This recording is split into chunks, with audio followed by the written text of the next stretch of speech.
लाई ई लाड सब अपन सुतल बा हम नहीं दिन भर काम करत करत सुख गई है। इनके कोनो चीज के चिंते ना बा। अब इन देखा सूरज का पार पे चले गए आई इनको नींद में टूटल ना है कुम करन से सुतल बाणे। चलिए देखी जागत हूँ कि ना जागत हूँ।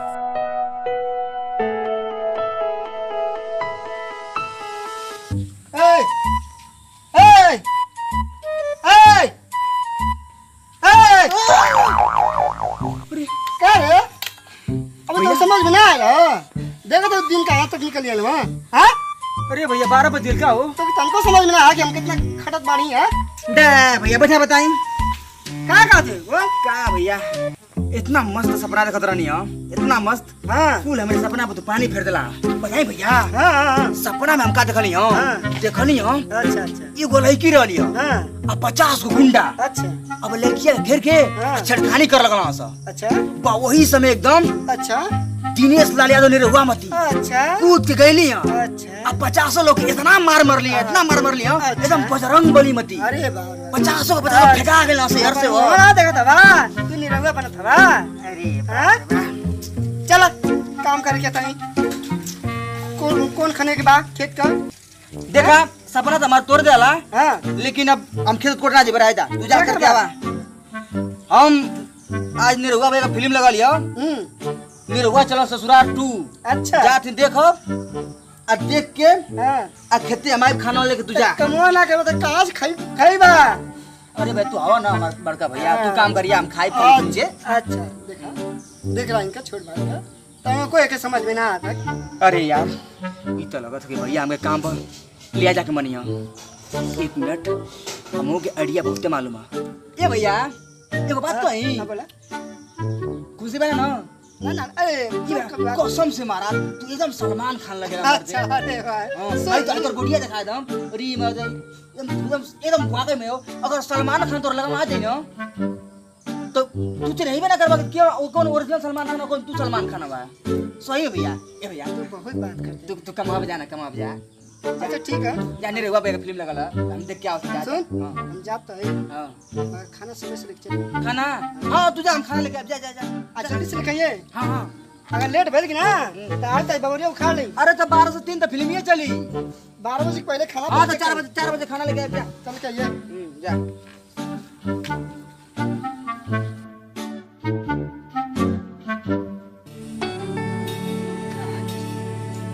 सन भाई ये सुधार चल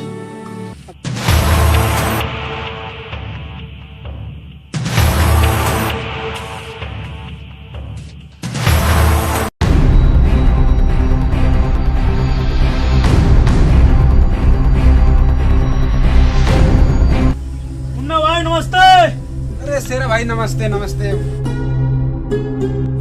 शेरा भाई कैसे हमारी याद तो के पड़ गई। अरे यार काम में कुछ ऐसा पड़ गया कि आगे के पड़ गया। अरे यार कौन ऐसा काम पड़ गया तू। अरे यार काम ही बा रतनपुर गांव का नाम सुनले बारे सुनले बाड़ी। रतनपुर गांव में जो चौराहा वो चौराहा पे जो जमीन बा वो हमारी आँख ही लग गया हमारी आँख में दस गया। ये इतनी छोटी सी बात। अरे यार जाके हथियार ले वो जमीन हथियार इतनी आसान रहत तो तोरी पास आवे के जरूरत ना रह। अरे यार तोर मतलब हम समझ ना पाई। मतलब ही बा कि जौना का जमीन बा वो बेचे के तैयार नहीं खे हो। अगर जो बेचे के तैयार ना हा तो जाके गर्दन काट दे एकदम। यही खातिर तो माई नहीं तेरी पास तो करी पास हम 10 बार गई नहीं पर बेचे के तैयार ना भई। यही खातिर हम आई नहीं तेरी पास वो हमके जमीन दिया दे तो मालूम माल कर दे। ठीक है तू जमीन ना हथिया पर दे तो जमीन के हम हथियाई और वो कब्जा में हम करके और तो क्या हम दे दे जमीन। ठीक है मुन्ना भाई ठीक है।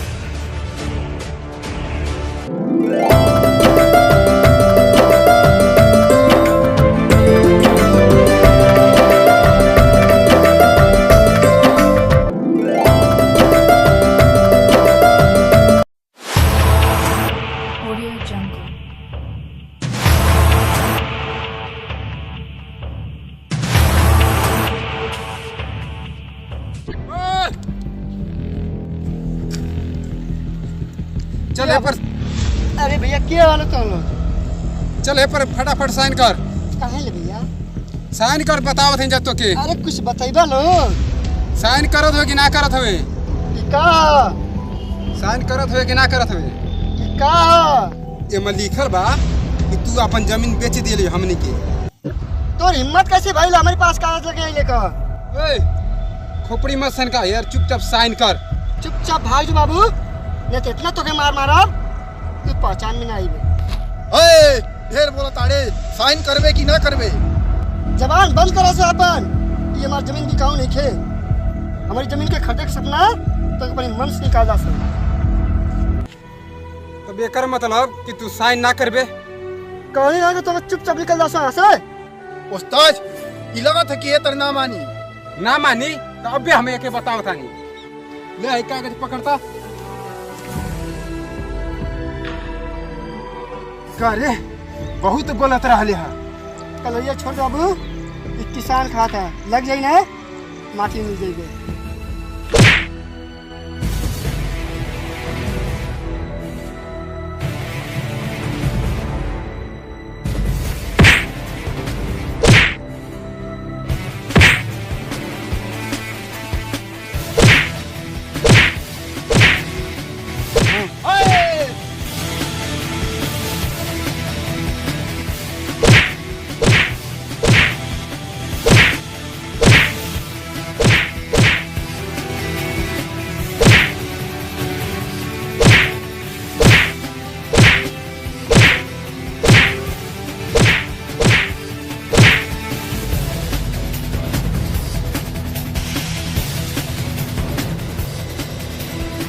इस सारण के इतना हिम्मत हो गई कि हमारी जमीन घर पे आलन से। ये जमीन हमारी माई दादा का है, पुरखा पुरानिया का है। कैसे हिम्मत का हिम्मत कर डाला? अरे यार अभी तक ही ना सुना।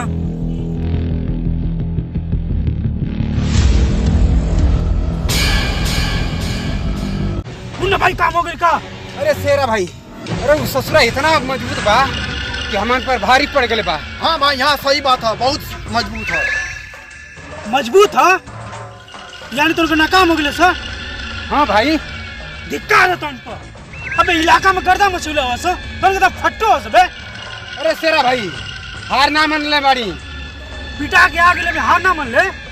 हाँ शेरा भाई हार नहीं के मन ले। एगो ऐसा आदमी के हम जानत बाड़ी तू हमन का काम पूरा कर दे। कौन है वो आदमी जो हमन का काम कर सकेला? तू है राका। राका? कौन है राका? राका बहुत खतरनाक आदमी बा। उस्ताद सही कहत बाड़ा, राका ई काम चुटकी बजा के कर देई। तो ठीक बा, तो जाके मिलो से राका से।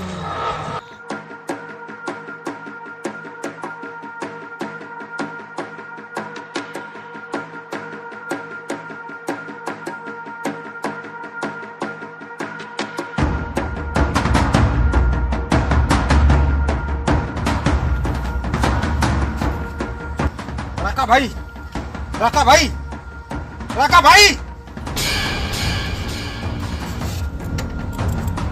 अबे तो उनका हिम्मत कैसे भाई हमार निट तोड़े का? अरे राका भाई हमान का बहुत मुसीबत में पड़ा है। हाँ राका भाई ऐसा कुछ काम में पड़ गल कि जगावे के पड़ल।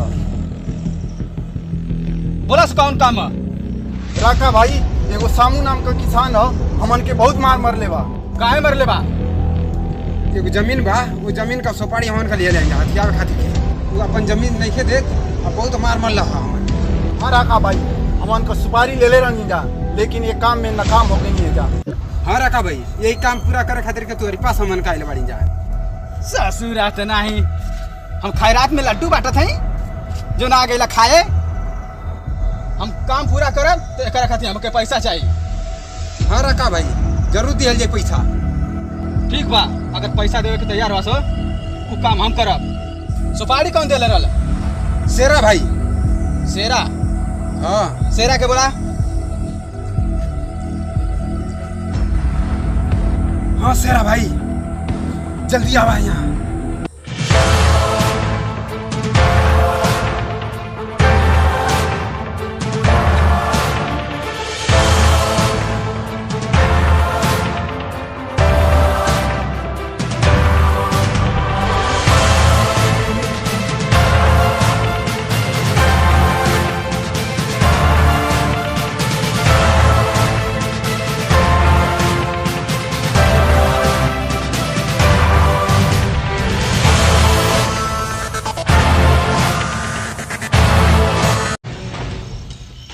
ये समूह हाँ रखा भाई ये समूह है। अरे 10 साल से हमके परेशान कैले है जमीन खातिर। 10 साल से परेशान कैले है। हाँ रखा भाई साइन कराओ कागज देखे तो कैसी ना साइन करेला। चल अब साइन कर दे। चल साइन कर। तुमका क्या समझला असो के तलवार की नोक तुमका साइन करा लेबे।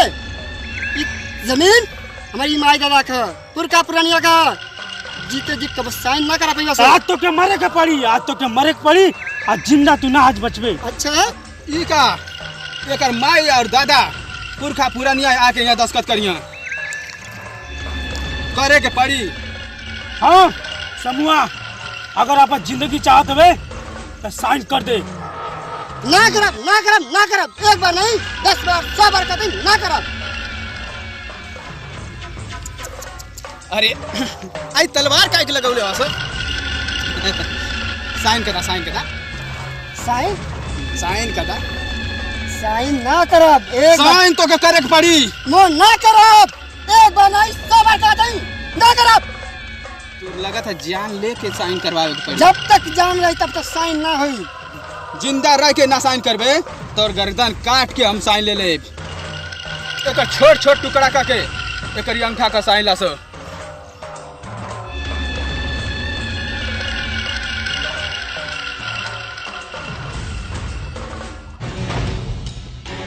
शेरा तलवार दे।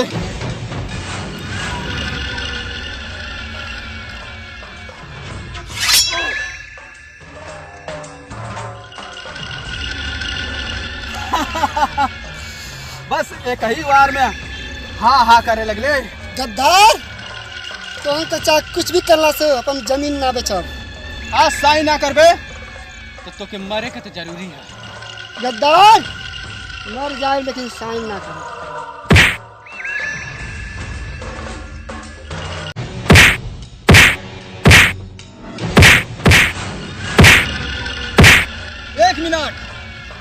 एक मिनट रुक जा सो।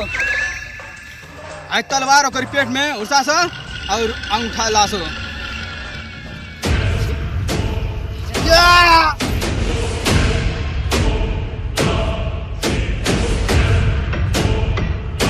अरे सारा भाग गइल, पकड़ा से गइल।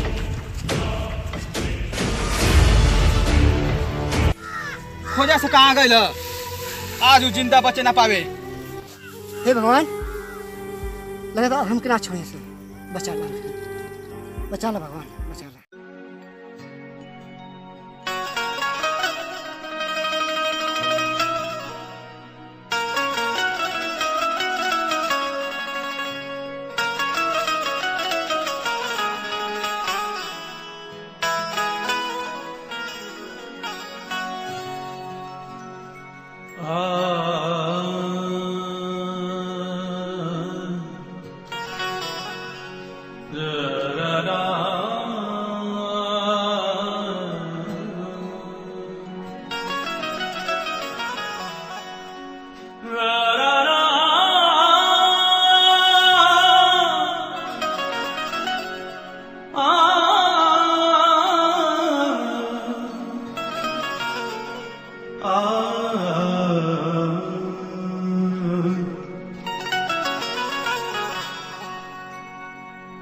मेरा आपकी कृपा से सब काम हो रहा है। मेरा आपकी कृपा से सब काम हो रहा है। मेरा आपकी कृपा से सब काम हो रहा है। करते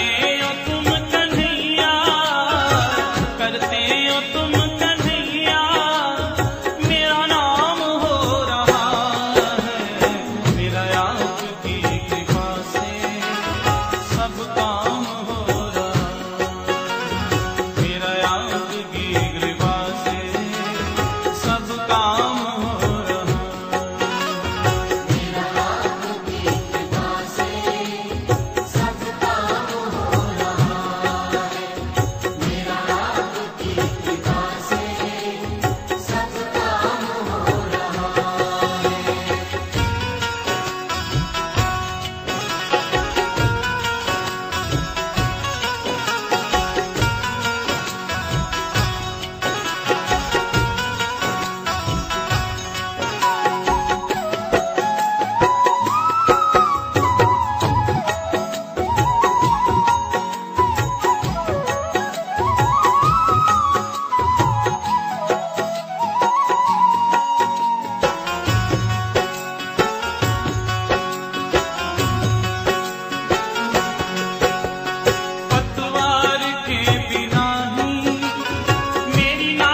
क्या बताऊं मोहन आराम हो रहा है।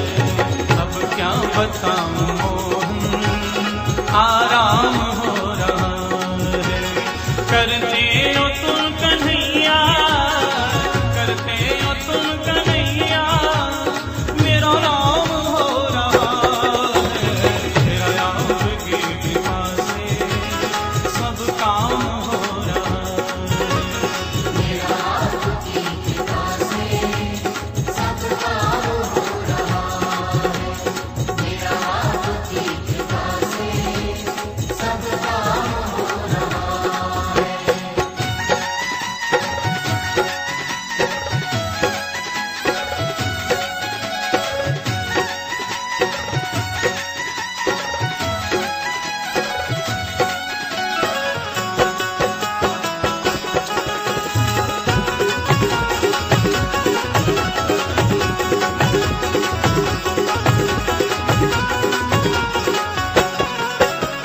मेरी जिंदगी में तुम हो, किस बात की कमी है। मेरी जिंदगी में तुम हो, किस बात की कमी है। मुझे और अब किसी की परवाह भी नहीं है। मुझे और अब किसी की परवाह भी नहीं है।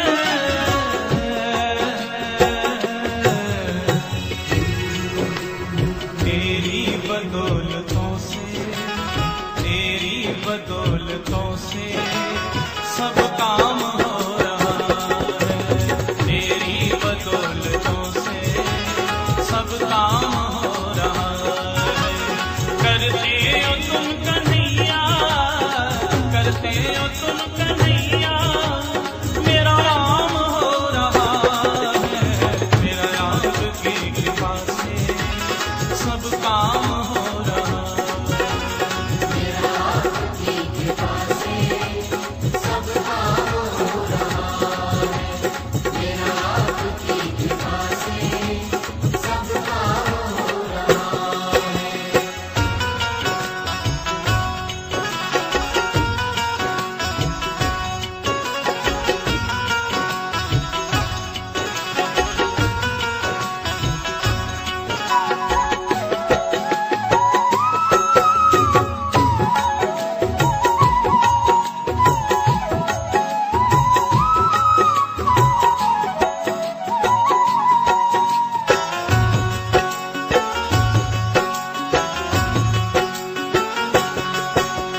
दुनिया में होंगे लाखों, तेरे जैसा कौन होगा। दुनिया में होंगे लाखों, तेरे जैसा कौन होगा। कन्हैया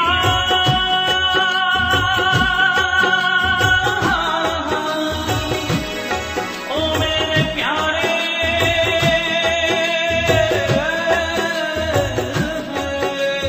दुनिया में होंगे लाखों, तेरे जैसा कौन होगा।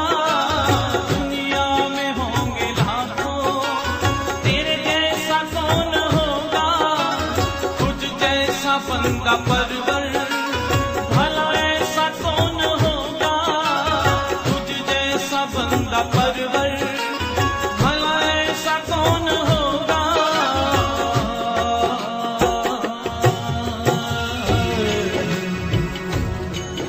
अरे थामा है तेरा दामन, दामन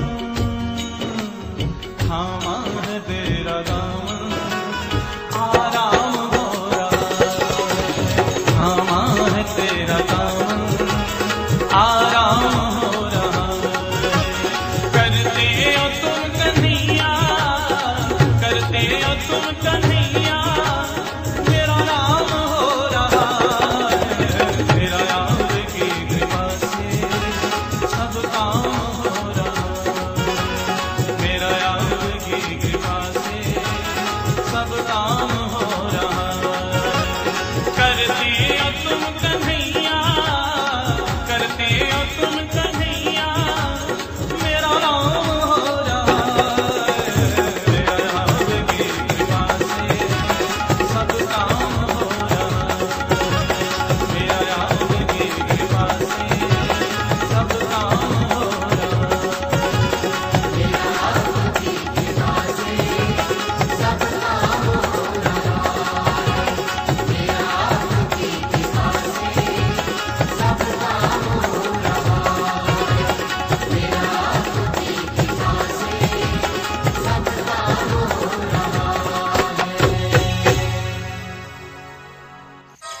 बहुत हो गई, बहुत दौड़ा भैले। साइन कर दे न तो बहुत बुरा हुई। जीवन हमारी आँखी में धसल, तू शमशान में पड़ल। बस बहुत हो गई, अब अंजाम का फिक्र तंग करा से। देवा! चुप! देवा! प्रभु ना बचा पालो तो देवा का बचाई। बुला ले जाके मन करो के। अगर देवा आ गई तो तुमको जिंदा ना जीवा। ठीक है तो बुलाओ।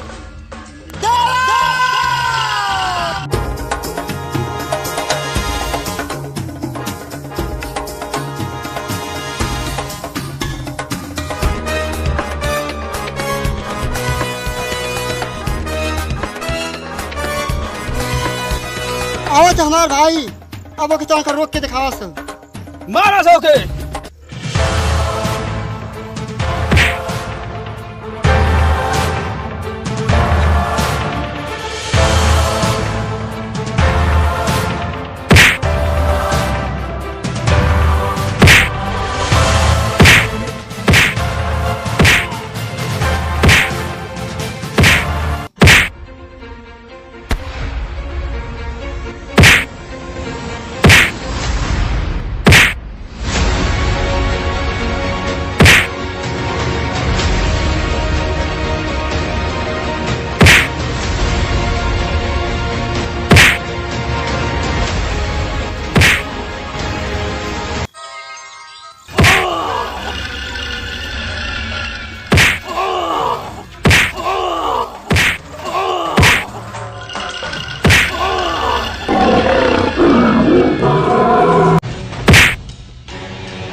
तबे लग रहा हमारी भैया की तुम बे तो उनके आज हम जिंदा ना छोड़ा।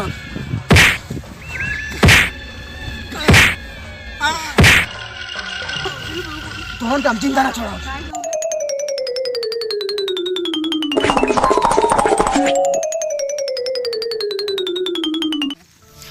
भैया तू ठीक था ना? हाँ ठीक है ना? चला यहाँ से।